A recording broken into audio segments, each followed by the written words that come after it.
the half. It is the JRU Heavy Bombers with a 1-point advantage, 34-33. They're up against the EAC Generals here in our second game on a Tuesday, day 5 of our competition. Now we go straight to the highlights. And the first quarter, James, ang nag-define nito, sinasabi natin kanina, yung depensa ng EAC. Oh, kita man natin, first quarter, talagang full court. They were switching itong depensa nitong EAC. Una, parang tinatansya pa nila eh, half-court defense. Full pickup, now full-court defense, biglang may double. Kaya at the end of the half, itong JRU has 50 turnovers. Precisely. But JRU ended the quarter well and ended it with the momentum. Ito yung 3 puntos kanina ni Omandak. Second quarter was a completely different story. Diba? Yung momentum na nanggaling sa end ng first quarter nadala dito ng JRU. Plus, the major adjustment from Coach Nani. Ganda yung ginawa ni Coach Nani, yung full court, yung press break na ginagawa ng JRU. Pero naroon sa Coach Nani, now you have Sean Argente leading the way to end that first quarter. And now to start that first quarter, he scored the first 2 points for them. He had a personal 7-0 run. At itong JRU as a team in a stretch, nagka 9-3 run rin sila. That's why they have the advantage right now. Although EAC responded, this was the basket by Felix Villarente. But JRU just kept coming. You know, they were piled up, they got their rhythm already. Di sila tumigil, kaya na-maintain nila yung kanilang abante. And now we take a quick scan of our halftime stats. What stands out for you, James, here? Obviously, yung rebounding. There was 1 possession, sabi mo nga, it was 4 offensive rebound. Para dito sa JRU, you can see here the hustle na ginagawa ng JRU. But at the same time, yung turnovers naman, nakakasakit sa kanila. Kasi nga, because of the first quarter, pero now you can see the tempo is changing because of the adjustment na ginagawa itong coaching staff ng JRU. Yeah. JRU just outworking EAC right now, especially on the offensive glass. They have 13 offensive rebounds out of those 31 boards. EAC, on the other hand, they had to rely on their first quarter performance and their suffocating defense. A lot of points of turnovers, most of them came in that first frame. Meantime, leading scorers natin, only Sean Argente is in double figures. This is a great bounce-back performance for him. Only had 4 points in the first game against Letran. Now he has 13 halftime pa lang. Oo naman, ito si Sean really answered the call ni Coach Nani to step up. Now you can see very, very aggressive attacking the basket every time he gets the ball. Nagiging threat siya. Ngayon, the defense is aware na he's going to shoot the ball every time. On the other side, Wilmar Oftana with 8 points, Adam Doria with 8 to lead EAC. But very interesting itong stat sheet natin, at least on EAC side. Si Wilmar Oftana lang din ang over 10 minutes na ang nilalaro. The rest are wala pang 10 minutes. Ang next na, itong si Brian Angeles with 9 minutes and 14 seconds. So, talagang spread out ang playing time ng mga manlalaro ng EAC. Really spread out. Talagang everybody has given the chance here to play for Coach Gerson, giving the minutes or seconds na mapasok sila dito sa floor. But that's, I think, if a player is also tough at the same time, parang if you're a bench player, you have an opportunity to go to the floor, go all out. Yeah. Hindi ka naman papagod eh. Yeah, 5 minutes, 4 minutes, go all out. Papalitan ka agad eh. James, they did that because they were pressing a lot in the first half. Yes. So, kinailangan ng fresh legs lagi off the bench. Kasi, syempre, mabilis ka mapagod kapag katakbo ka ng takbong ng gano'n. Sumandak, misfires to begin the third quarter. But there's a downside to that, you know, if you're rotating that many players. Yes, I think only the downside is your core players. Minsan na off-read them yan eh, with that kind of rotation. Lozano, another solid game for him here, 7 points. Second leading scorer, gustong dagdagan. Off the back iron that time, Castillo pulls down the rebound. Collision between Bagay and Argente. Takbuhan tayo sa kabila. Tolentino, Omanda inside, reverse is good. for Romandak. Omandak here, solid game. Hitting threes and now reverse layup para dito sa EAC. Generals regain the lead. Lozano running into Tolentino. Ito kanina yung nag-set ng tone sa depensa para sa EAC. Josh Tolentino. And the forward pass, leak out, couple of fakes. Bagay stayed patient, just couldn't make the shot. But he got it back. And this is going to be a whistle against JRU. Yan ang laruan ng Jude Bagay. Huh? Fast break talaga laro niya. And you can see he's not the tallest player. Talagang ina-outsmart niya itong players ng JRU. Pero sabi mo nga kanina, ito si Tolentino. Siya yung naging nag-lead dito sa EAC to get that double-digit lead. Ito, si Tolentino, he fakes the pass. Leads in, tried to go glass, no. Pero may tawag tayo dito against the Generals. So a couple of opportunities for EAC. They couldn't convert. Balik ang bola dito sa JRU. We're now facing another pressure type of situation presented here by EAC. Kung kanina nagawa nila ng paraan, they're looking to duplicate it or duplicate that here in the second half. Kita mo, Martin, ginawa ni Coach Nani. What a great adjustment. Itong one press break nila, backdoor, dalawang guards. And now, panapanaan, we'll get the ball. We'll get to bring the ball down. We don't mandak on him, so that's an easier press break for them. Yeah. So now, let's throw it back courtside. Mula sa dugout, nandito si Bianca Tagarda. Bianca?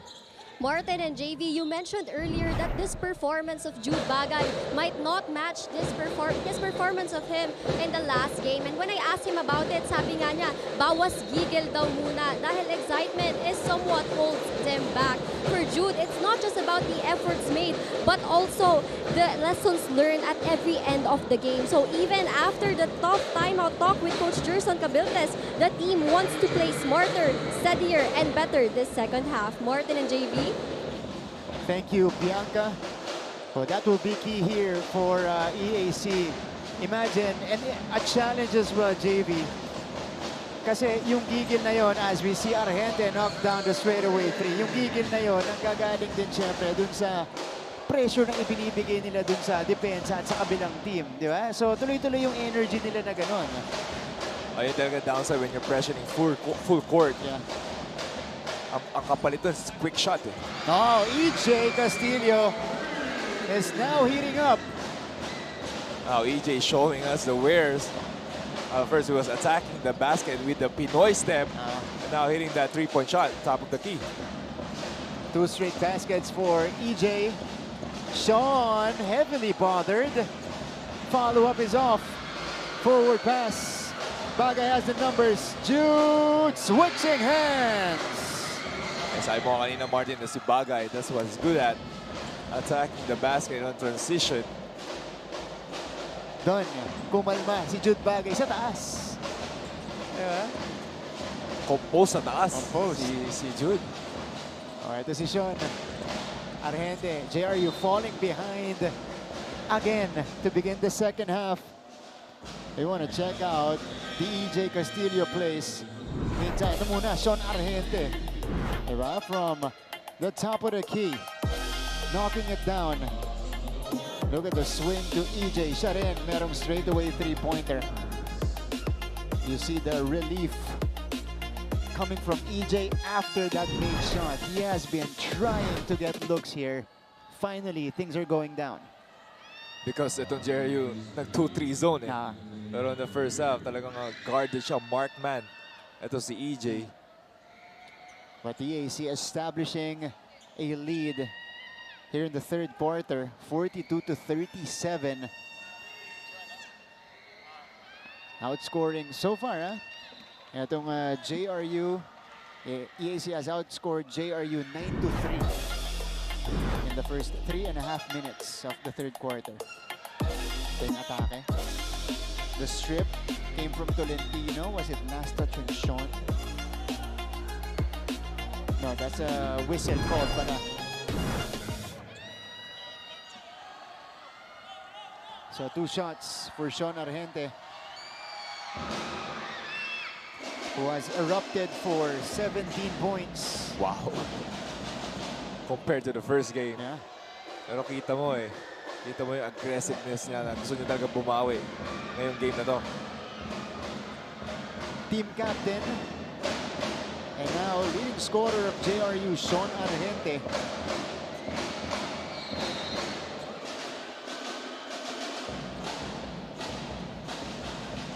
Okay, so it counts. That's like the 4th time. Oo nga eh. Na may pito kapag katapos nung made free throw na Yeah. pangalawa, no?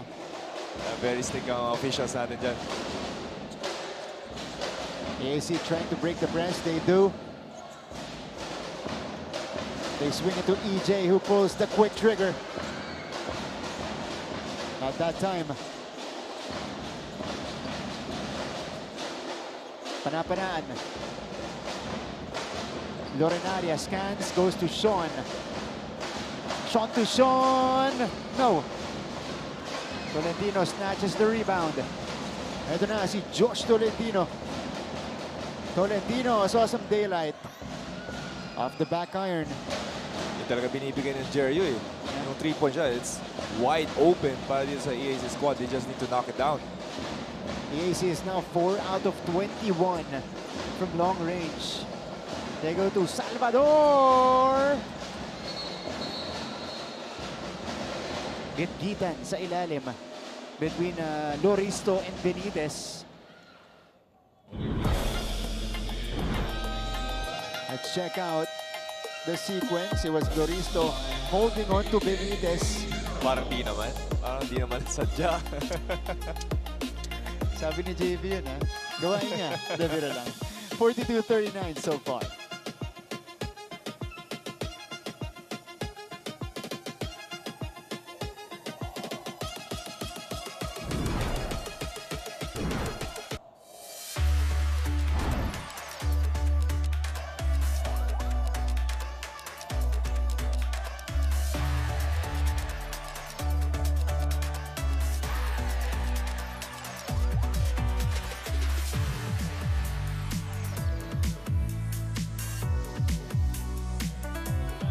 Balik sa ating laban, NCAA Season 101 on Heart of Asia. And the game remains close. 3-point contest. It is EAC with the lead after a good start in the third quarter. This guy is starting to get it going, JV. 2 baskets in the third quarter for EJ Castillo. And he stays on the court. Yeah, you can see, nahanap din siya ng teammates niya, si EJ. Now he gets more confidence because of you know, he hit a couple of shots. He's looking for the ball, looking for his shot. He has the potential to be, you know, a go-to scorer for EAC. I think he's a pure scorer. Yeah. Ito si EJ. Kailangan mo lang talagang bigyan ng kumpiyansa at i-unlock yan. JRU with 7 to shoot. Panapanaan. Carupil, wala. Lorenaria.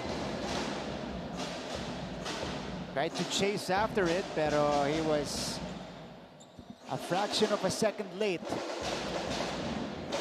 5:20 to go. And now itong EAC countering itong JRU with their own 2-3 defense. Bagay picks up his dribble. Oman back to EJ. Castillo against Salvador. They've been battling since NCAA juniors. Tolentino pressured. EJ got the step through. Doesn't get the basket though. Solid defense there by the JRU. Everybody just moving, locating itong EAC. Kylo Chavo comes in for Tolentino, and 2 new bigs on the court for Coach Jerson. Oftana and Shanoda replacing Omandak and Loristo. Sa kabila, it's Herrera replacing Panapanaan. And Sarmiento also comes in for Benitez.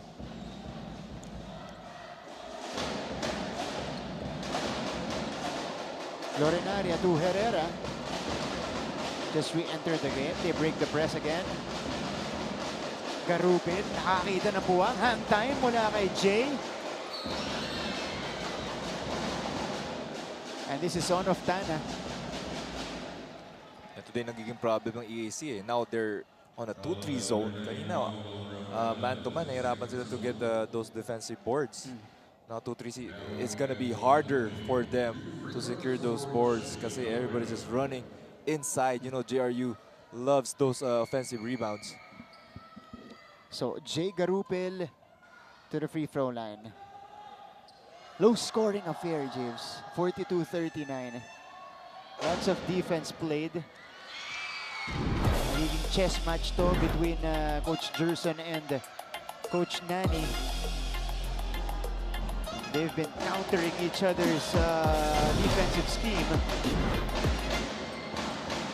Jay Garupil knocks down the second, so the Heavy Bombers are within 2.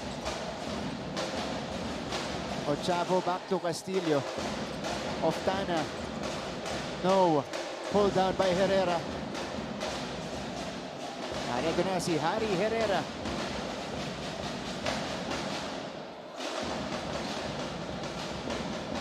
They get it to Salvador. Sean has been a non-factor so far. He's got Oftana. Step back 3. He banks it in. Narinig ka, Martin? Anong non-factor? Ito para sa'yo, 3 points. His second triple of the game. Forward pass. Oh, Herrera just couldn't handle it. Ito. Anong sabi mo, Martin? Ito side step 3 off the backboard. Sean Salvador, that's a tough shot. Sensya na, Sean. Tao lang. Over Oftana pa daw yun, partida. Naka-extend pa si Oftana. And JRU regains the advantage here. Ochavo. Kinal. That's good defense by Garupil. Shanoda! Wala pa rin. Pero may tawag sa ilalim. Pero kita mo dito, sabi mo nga, Martin, it's a chess match. Now, man-to-man naman yung JRU kanina. Ginaya niya itong EAC with a 2-2-1 full court defense. It was Shanoda getting sandwiched in that sequence. Timeout muna tayo. Things are getting tighter here in the third quarter.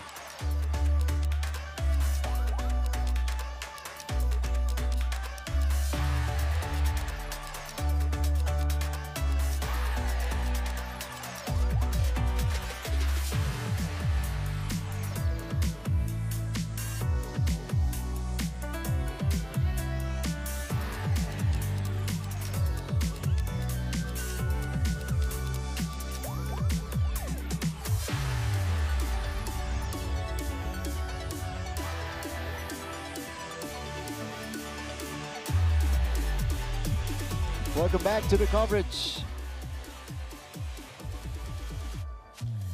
Ito hindi player ng EAC. No, I'm kidding. Of course, the beautiful fans. Ayan, mas alam mo yan. Yung mga players, nakakalimutan mo kasi. Hindi.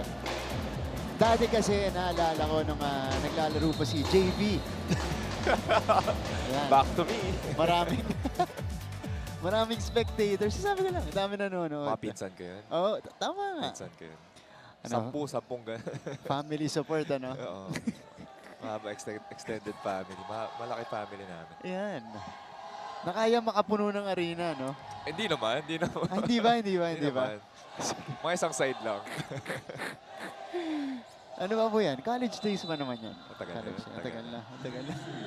43-44. Vince Sarmiento at the free throw line. One of the veteran bigs nitong JRU Heavy Bombers. They have a few holdovers this season. And one of them is Sarmiento. And he's just trying to provide leadership on the court. Lalong-lalo na sa mga batang big men ng Heavy Bombers. Solid big din si Sarmiento eh. Yeah. Not really, looking for the ball. Role player. That's right. Doria turns around. Inside to Shanoda. Napayungan ulit. Kinal. Shanoda. Offensive rebound. Hold down by Adam Doria. They really try itong EAC to leave the ball inside the paint. Pero everybody, the yellow shirts are just there. 5 players inside the paint. So the next open is gonna be the outside shot itong EAC. And speaking of, that's an open look from Doria. Doria gets it back. Oftana all day. And it's another foul against the Heavy Bombers. So their 4th team foul. One more, penalty na. Panapanaan. Comes in alongside Justin Lozano. Papalitan si Lorenaria at si Sarmiento. Panapanaan, by the way, had a low-key good game against Letran. Low-key pa pala yun, no? Low-key nga yun. Pero grabe yung impact niya ng game na yan. 8 points, 14 rebounds, 3 blocks. Pull-up jumper for Kinal. He drains it. Very flow there on the offensive end itong EAC. That's why itong JRU still on the 2-3 zone kasi nahihirapan mag-convert itong Generals. Oh. They deflect the pass, so it stays with the Heavy Bombers. Coach Jerson wants a challenge on the call. Meantime, this is the play in question. So, interesting. Yeah. Because it looked like, siyempre, si Shanoda yung sumundot eh. Pero ang sinisilip dito kung dumaan pa ba ng malinaw dito kay Harry Herrera. 1-point game. We haven't had that many close games so far in season 101.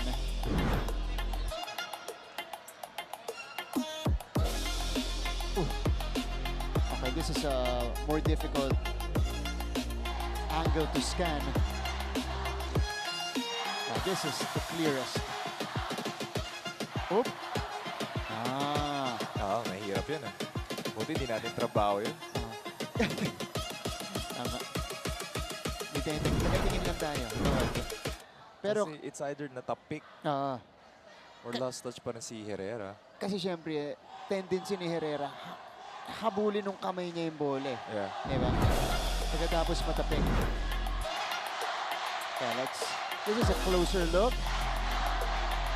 Tap. Ito yung habol ng kamay. Oh, yeah. Hindi ko pa rin masabi. Oh. Pero baka may follow-through pa rin si Shanoda sa bola. But this is the best angle. Yeah, I think on that angle, it's on Herrera. So, i-reverse nila to. Kung Herrera nga. Referee Garcia and Ponting discussing matters here. Kasi crucial possession din to eh. There's 2 minutes left on the 3rd quarter. Tight ball game. Na natin. Tight ball game. Ang scoring natin sa 3rd quarter so far 13-11. So it's been really tight. We were at a 1-point game also at the half. Pero JRU ang may hawak ng abante. Coach Jerson Cabildes knows how crucial every game is, especially in our new format. Yeah, they overturn it. Successful challenge by Coach Jerson Cabildes. That's a good double dun. Ganda ng trap na ginagawa ng EAC. So Doria ang magbibigay dito kay Ochavo. Si Doria, one of the bright spots dito sa game natin. provided a lot of energy, Okay. converting you know, couple of points here and there. Actually, quality minutes. 6.5 minutes. He has 8 points and 3 rebounds, James. Wow. Diba? And he has injected energy into this EAC offense. Kinal misfiring from the outside. Salvador to the rookie Duque. Duque crosses. Herrera pulling the trigger. No. Kinapos doon si Herrera. Might have been deflected. Kinal inside.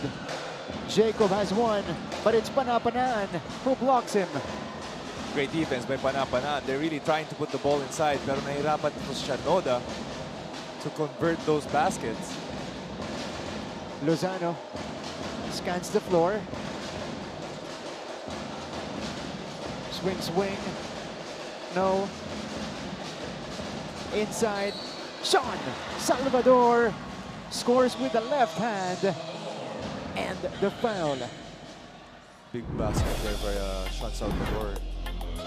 Good look. Going to see Panapanaan with an offensive board and an assist there to Sean Salvador. Sean Chauncey Salvador, other solid game. 8 points.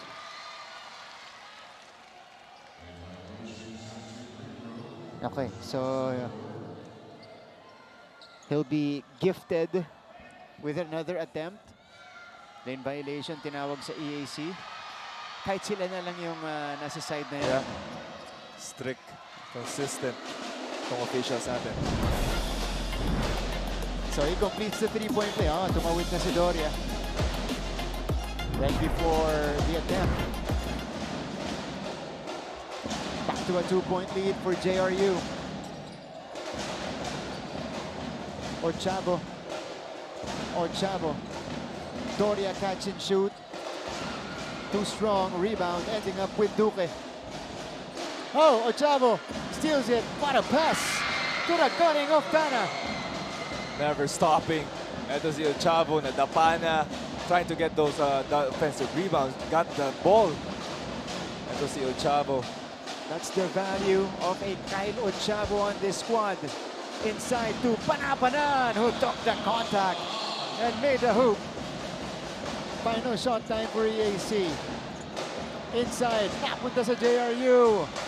Sean with a heave. Over the top of the backboard. And that's how we will end 3 quarters of play. Look at this. Ivan Panapanaan took the challenge from Adam Doria and scored the hoop to give them back the lead, 50-48. So it's the Heavy Bombers carrying this momentum going into the 4th, and we'll see if they can sustain for their 2nd win in a row.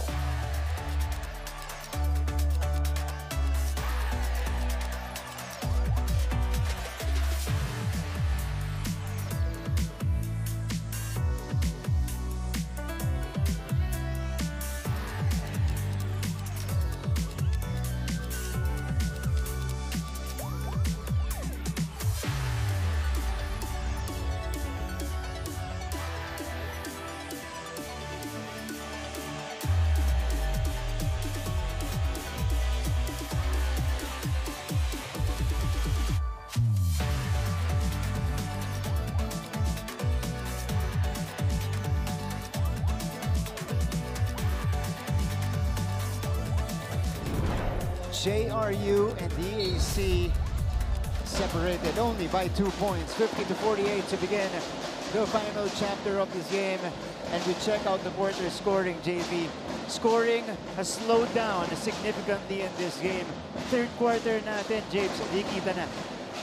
Kita mo naman, both coaches, the adjustment stopped here. Yeah. Oh wow, what a shot there by Lozano to start this 4th quarter.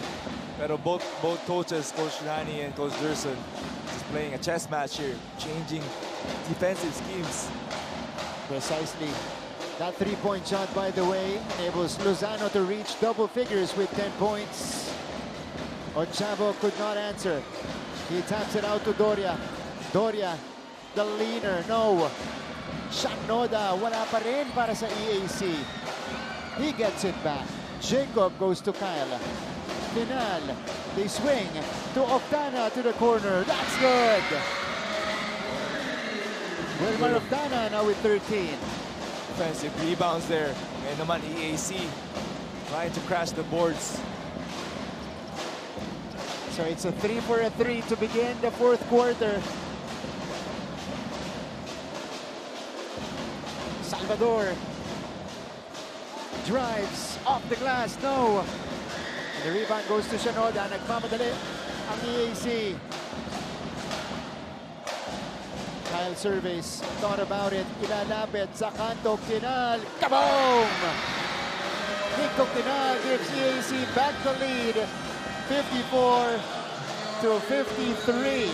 JRU calls for a ceasefire.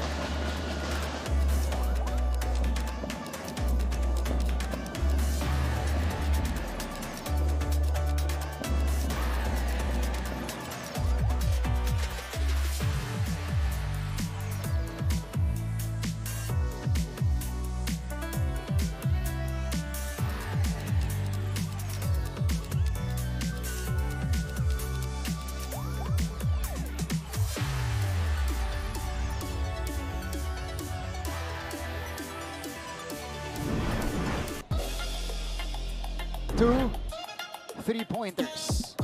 Actually, three, if you count JR's three-pointer in this quarter so far, but two straight for the EAC Generals. This was the answer from Wilmar Octana, and then EAC sent it to the corner to their team captain, Nico Kinal, who gave them back the lead. 54-53 is the tally. Now let's go to our courtside reporter. Here is our fourth quarter report. Nandito si Bianca Tagarda. Bianca? Martin and JV, last game's player of the game, Justin Lozano, actually didn't expect to take that spotlight. Instead, he credits it to the way of coaching of Coach Nani Epundolan dahil it gives them the freedom to play and express themselves on court. Kaya kahit pa raw maiksi lang ang kanilang preparation for this season, Coach Nani's style of coaching built a system of trust and confidence, and that is exactly what they will be needing to survive this last 10 minutes of this ball game. Martin and JV. Thank you, Bianca. Thank you so much, Bianca Tagarda. Well, yun naman yung kagandahan dito sa kupunan ni Coach Nani Epundolan. We saw that in Letran game, or in the Letran game, JV. The buy-in, the trust, the confidence of the players dito kay Coach Nani Epundolan. And that is vital, especially for a young team like this with a total of 12 rookies. Right, exactly right, Martin. Yung kailangan mo, trust, building those that relationship with everybody dito sa team is actually doing, you know, perfectly the right way. Ito si Coach Nani. Lalo na rin pagdating sa endgame natin. You know, vital to trust their system and not play individual basketball. Yes, oo. Diba? You know, 12 rookies. You're still finding your identity, still finding who's going to be the go-to guy at the end of the game. So, ang dami pang question mark para dito sa JRU. So, after the timeout, 2 free throws by Sean Salvador. Now, Sean Argente checks back in after quite some time on the bench. Talagang pinipare nito ni Coach Nani, ito si Sean, to finish the game. Ito, 8-minute mark here in the fourth. Omandak could not take advantage of the open look.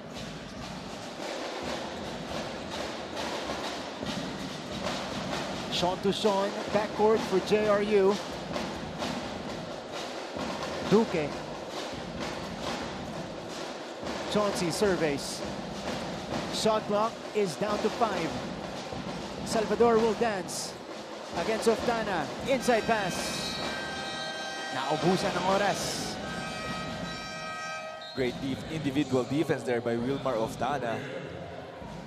Dahil nashutan kanina, di ba? Ito si Wilmar, the sidestep 3. Now is not giving any opportunity dito kay Salvador to even get a shot up. Yeah. Lucero and Castillo are both back for EAC. Jacob Shanoda replacing Wilmar Oftana. May mga fans si si EJ. Pagpasok niya, may mga sumigaw. Oh, ako yun. Ikaw ba yun? Oh, di mo narinig. Fans mo? Hindi, fan ako ni EJ. Fan ako ni EJ. Okay. Shanoda. Omandak. Pinapeke muna yung depensa. Pinakagat. Omandak. Counted. And the foul. Finally, first one after a long time. Attacking the paint. Now end one play para dito kaya Omandak. Kita mo naman. Oh, pinakagat muna si Garupil. Bago bumaba and then challenge the taller Benitez. And now, itong EAC scoring outside and inside. Naging effective na itong zone offense nila. Back to a 2-point lead for the Generals. Salvador. Garupin setting the table for JRU. They go to the other Sean. Doubled, stolen by Canal. Good defense by EAC. EJ has it. Castillo will pull back. Canal, one dribble in. And Canal drops in the Miri. Canal providing the scoring needed para dito sa EAC. His 5th point here in this quarter. Nico Canal. Timely points for the EAC Generals. Sean. Salvador. To the corner they go. Lozano. Good contest by Shanoda rather. Argente. Yes. What a tough shot there by Argente. Off-leg floater. Pero those offensive rebounds has been the key para dito sa JRU. 20 puntos na para kay Sean Argente. Lucero. Offensive foul against Aldeo Lucero. Look at this. Nico Quinan finding his touch here in the 4th frame. Calmly sinking the jumper. And then Sean Argente with a more difficult shot here. 2-point game. Almost at the halfway point of the 4th. Garupil. Jay blows by the defense. Ran into Shanoda. That's a good attack by Garupil, reading the ball screen defense. Itong EAC. It was in the act of shooting, so 2 shots will be given to Garupil. After the blow by, took the contact. Mintes lang yung una.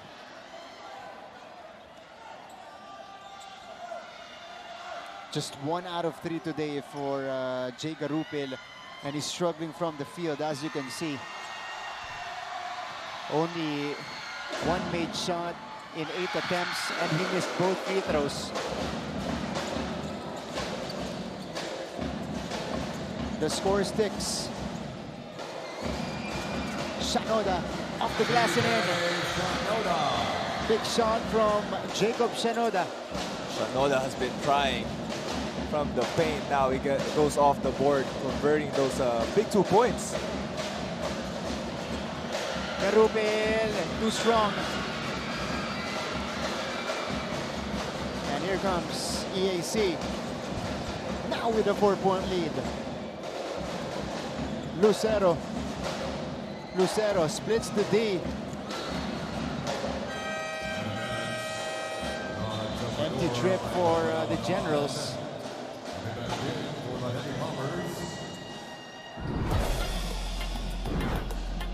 Tignan natin to.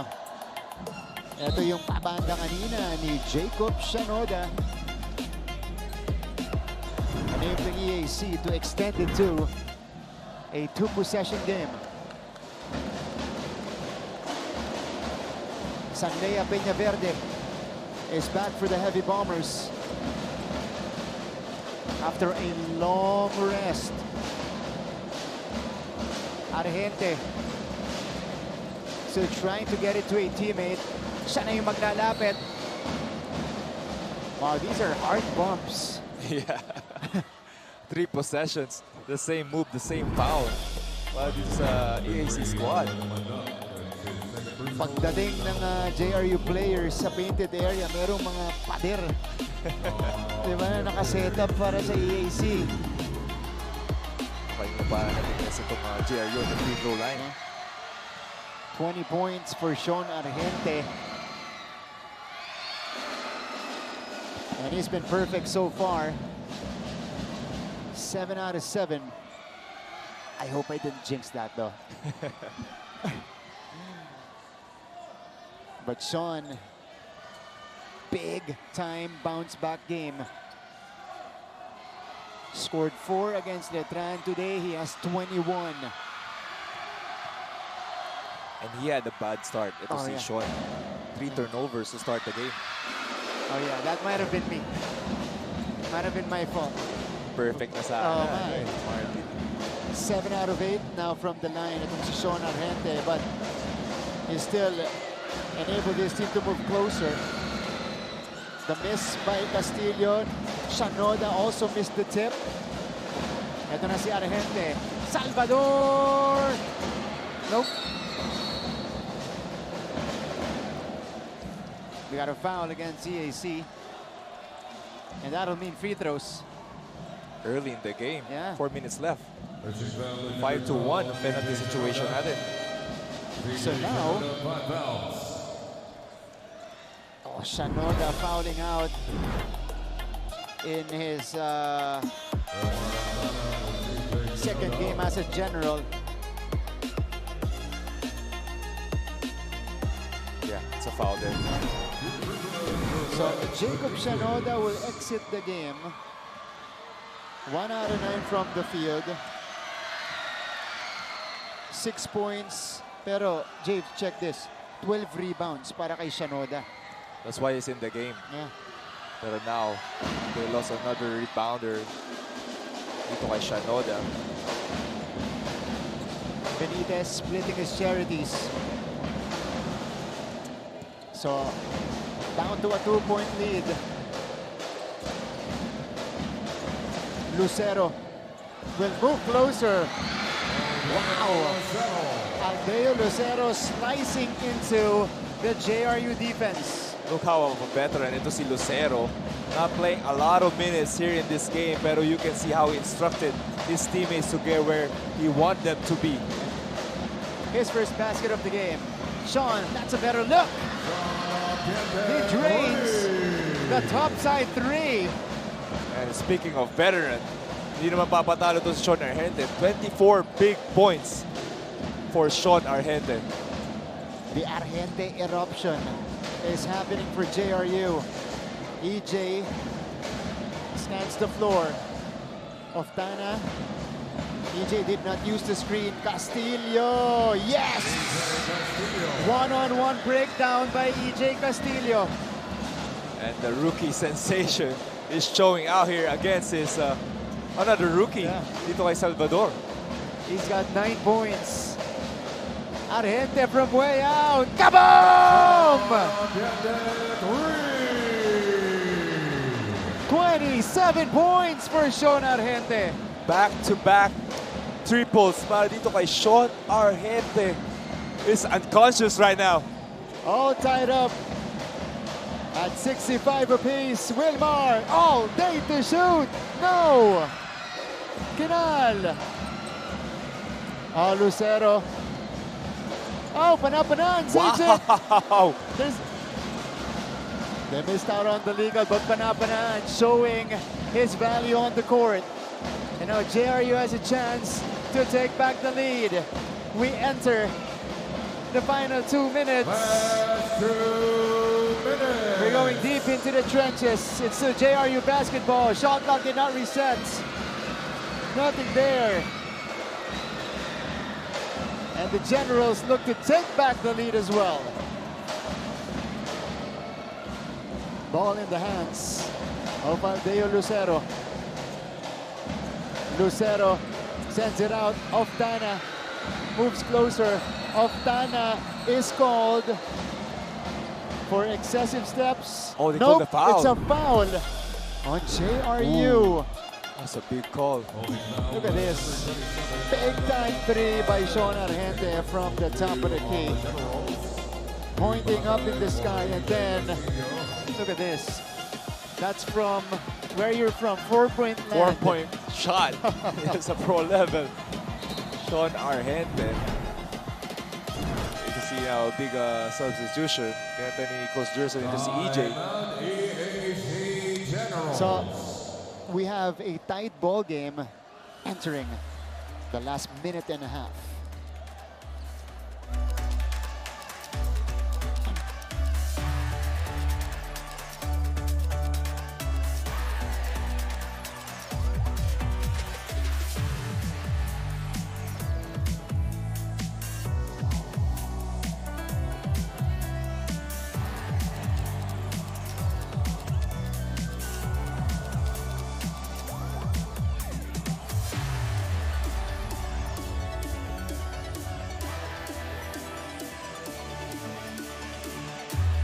Balik tayo sa ating laban.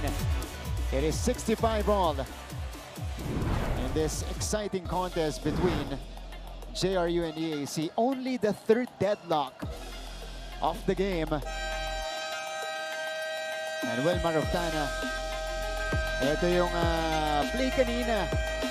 JRU staff and players felt like it was a travel. Yeah. Pero may itinawag na foul kay Panapanaan.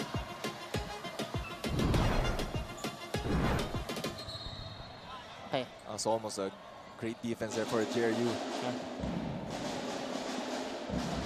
So just a baseline inbound.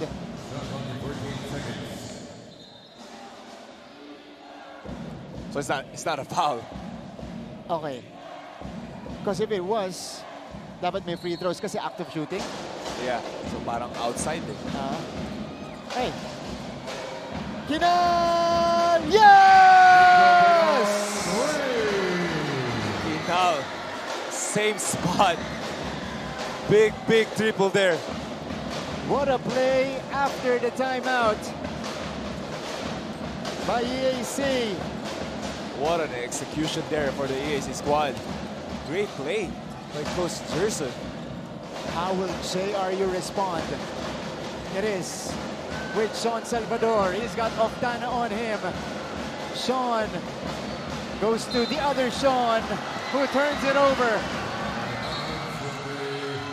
And now Oftana knows that Salvador wants that three.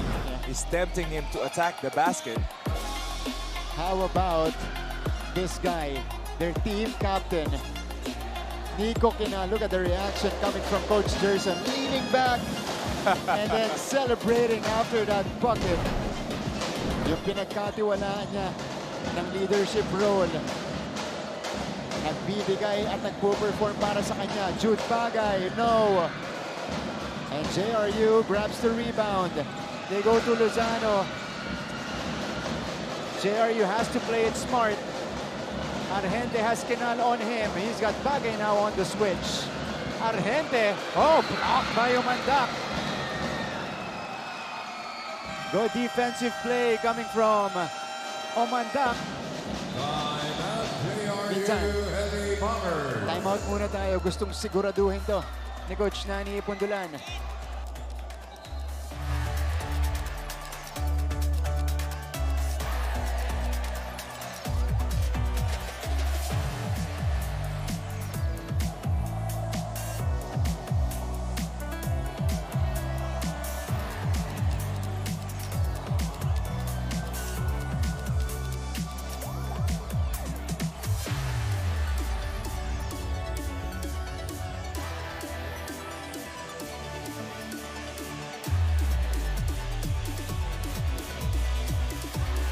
Balik sa ating laban.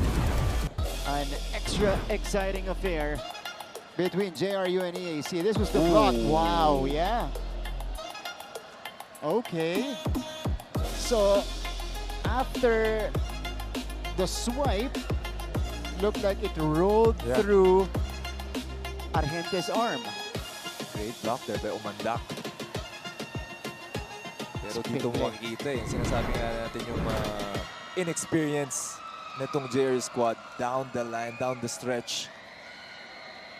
How they're gonna learn, especially convert, kasi this is still a winnable game. Extended review. So, review pa rin. Gusto nilang siguraduhin to. They wanna... This is gonna be very close. It's a big call coming up. Ayan o, Umandak blocks it. Yeah, definitely EAC ball. Yeah, went off Sean Argente. Wow.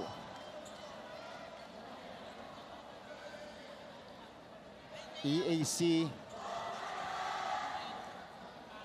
if ever they survive this JRU team has to thank their team captain, Nico Quinal, who came alive in the second half and gave them big baskets. I think in this fourth quarter, he has 8 points. Pa dito sa squad niya, ito si Quinal. Pero not only him, it was a completely collective effort. When Lucero came in, nakita mo pa yung stability ng offense nitong EAC. Is directing, is instructing itong mga teammates niya. Okay. Referee Joner Garcia and Aaron Cañete discussing matters here. Will it be EAC ball?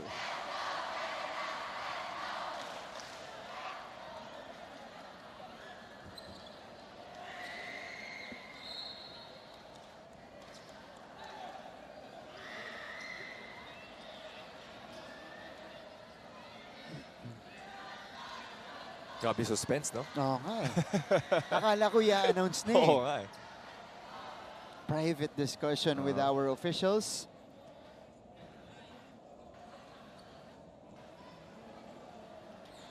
I wonder what's the discussion here, Jibs? Kasi from the video that we just saw, mabilis na decision yan. Yeah.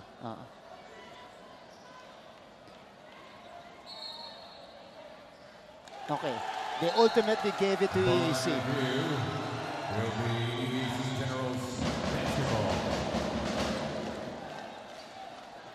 So EAC will have it. 34 seconds left in the ball game. JRU will set up their defense. Timeout muna tayo.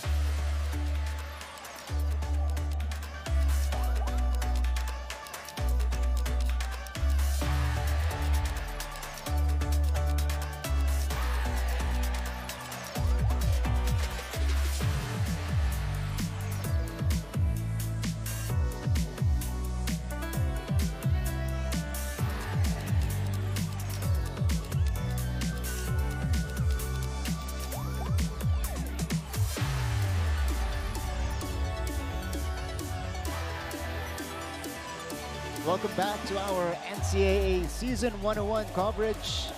Second offering on a Tuesday afternoon. JRU kontra EAC. Group B action. Score is 68-65. 3-point lead para sa EAC at silang may tangan ng bola ngayon. Si Coach Nani ang tumawag ng timeout.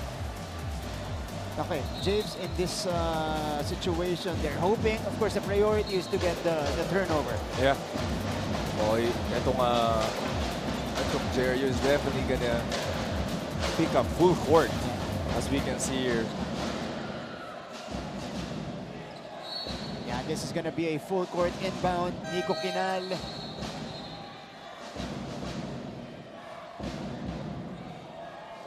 Will be, si Quinal yung magiging trigger man dito. So lineup for EAC, Ochavo, Omandak, Quinal, Oftana, and Lucero. Para sa JRU, Argente, Panapanaan, Salvador, Herrera, and Lozano. Oh, EAC gets it across. 2-on-1, drop off. It's broken up, but EAC maintains possession. They can waste away some time here. Oftana, shot clock is down to 6. No need to foul if you're JRU. Omandak, Kapos. Honest defense played by JRU. And they get the possession here, JV.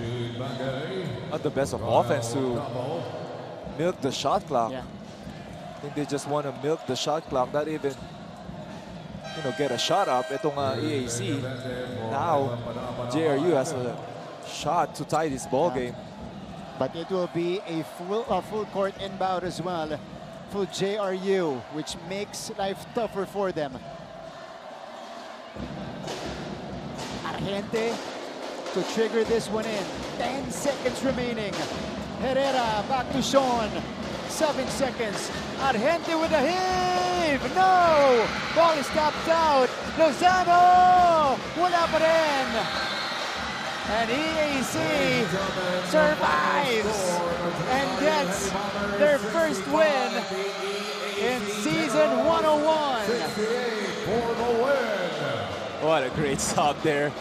Para this red shirts. JRU had the offensive rebound. Pero Omandak is there to block itong tira ni Lozano. Player of the game, Wilmar Oftana with 13 points, 3 rebounds, an assist, and a steal. But that shot in the fourth quarter by Nico Quinal proved to be the game winner, James. Exactly. Ito si Quinal has been itong parang energy guy nila on the fourth quarter. Really prove a difference for this game. That is the final score, 68-65. So EAC with a bounce-back win against JRU, who suffers their first loss dito po sa ating NCAA season. Now let's hear the EAC hymn.